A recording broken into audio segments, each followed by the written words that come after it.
Bharatiya Janata party కార్యకర్తలను వేధించుకుంటూ అరెస్టులు చేస్తూ లాఠీ చార్జ్ చేస్తూ అక్రమ కేసులు పెడుతూ ఏ ఉద్యమాలు చేయకూడదు, ఏ దీక్షలు చేయకూడదు, ఎక్కడ ఎలాంటి నిరసన పిలుపుకు భారతీయ జనతా పార్టీ పిలుపిచ్చినా ఎక్కడి వారిని అక్కడ ఇళ్ల దగ్గరనే అరెస్టులు చేసి రోజంతా వారిని పోలీస్ స్టేషన్లో పెట్టి ఇదెక్కడ న్యాయం, ఇదెక్కడి పాలన?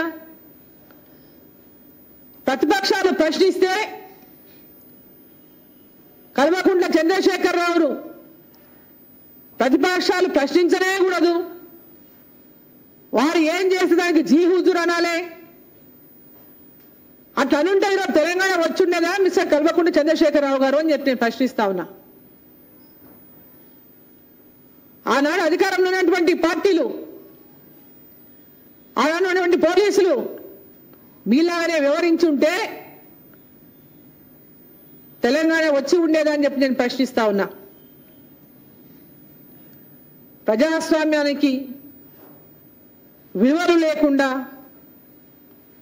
విలువలు లేనటువంటి పాలనను తెలంగాణలో ఈరోజు రాజ్యమేలుతూ కేవలం తెలంగాణ వచ్చింది మీ కుటుంబం కోసమైనటువంటి ఈ యొక్క తెలంగాణలో మాకు తప్ప ఇంకెవరికి పాలించేటటువంటి అధికారం లేదనేటటువంటి అహంకారంతో విర్రవీగుతున్నటువంటి మీ యొక్క అహంకారానికి తెలంగాణ ప్రజలు త్వరలోపలనే మిమ్మల్ని గద్దె దించబోతా ఉన్నారని చెప్పి నేను హెచ్చరిస్తా ఉన్నా.